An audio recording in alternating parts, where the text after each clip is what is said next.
We just gave the update on where things stand, and there are so many questions that we cannot answer yet, including the duration of what Pete Buttigieg is describing as a very complicated project and the timeline, not to mention how we're going to pay for it. This debate over funding is about to get underway. What's it going to look like? Well, our colleague at Bloomberg Government, Zach Cohen, just released a stat from his reporting on the Hill that there are estimates it will cost about $2 billion to fix it.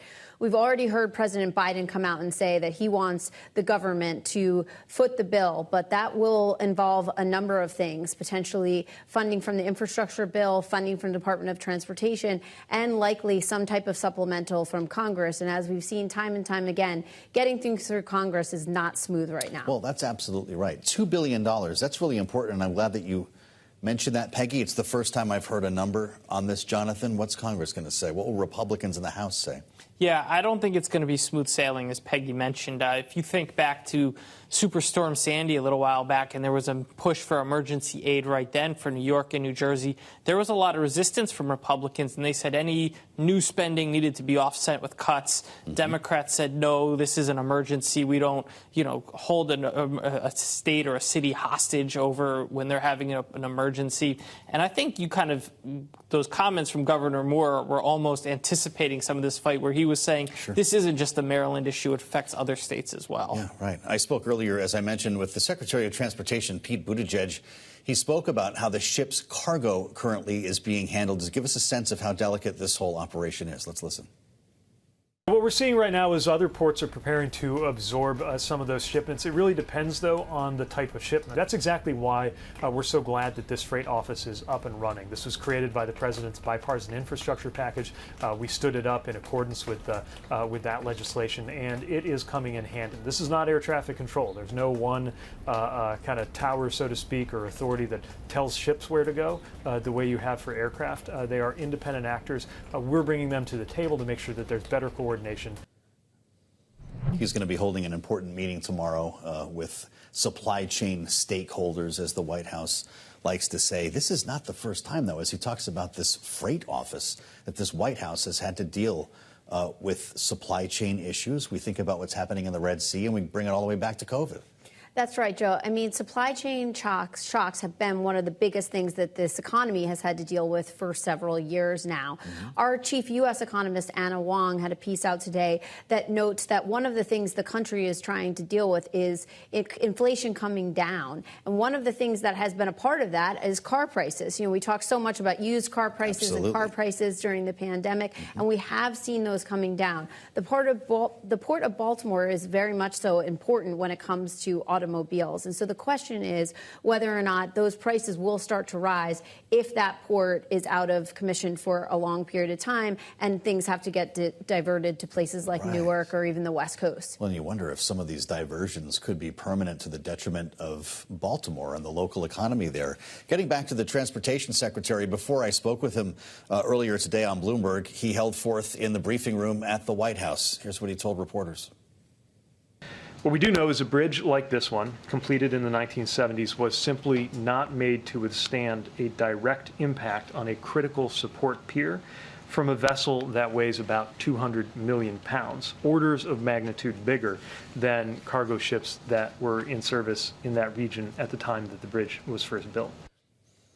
That's really important, Jonathan, because it tells us this is not really an infrastructure problem. This was a bridge that was up to code.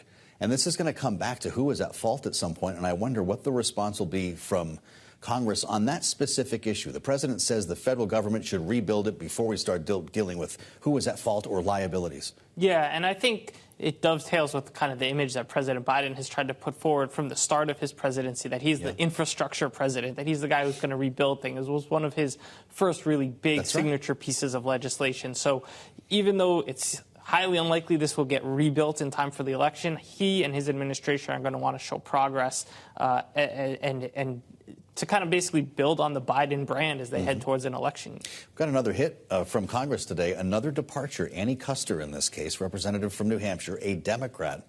Jonathan, I've lost count at this point. I think we're beyond 40 resignations in this Congress, and it is both sides of the aisle. What's going on? It is, and it's a little surprising because usually you see one side leaving, kind of heading for the hills when they realize they're going to be in the minority. Yeah. And Democrats are pretty confident they're going to gain the majority, and so Custer, you would think, would relish that. She is the chair of the New Democrats. I don't know how much longer she would have been able to remain in the chair, so it's possible that she's term limited there. I also just think Congress has not been a fun place to be for these past 2 years. You know, there's just so hard to get things done. There's so much fighting going on. I just think a lot of people are not enjoying their work there right now. Annie Custer, who was in front of that write-in campaign for Joe Biden in the primary that wasn't in New Hampshire. You know, Peggy, I'd ask you if this was a generational turnover, but the fact is it's not. Look at Mike Gallagher. So many young lawmakers are leaving as well. Is this the worst job in the world? Well, I think, as we were just talking, it has become a place that's incredibly politically divided. And a lot of people in the past have gone into Congress because they actually think they can make a difference in the country. And I think that's what we're really at the crossroads of. And we are in an election year, yes. right? And Trump is on the ballot with Biden. And that is something that is also facing people in Congress very much so in the face in terms of whether or not they want to see this through into 2025. Well, the generational change, it appears, will not be coming in the presidential campaign as we talk more about the age of these two gentlemen, just about any policy that they're talking about. Peggy, Joe Biden's going to be on stage with Bill Clinton and Barack Obama tomorrow, a fundraiser in New York, putting the band back together again. Does that help him bringing the former presidents on the stage to make him look younger, more relevant, remind people of the good old days? What's the point? Well, I think it certainly rallies the base, right? It gets people excited about the history of the Democratic Party in our generation and time.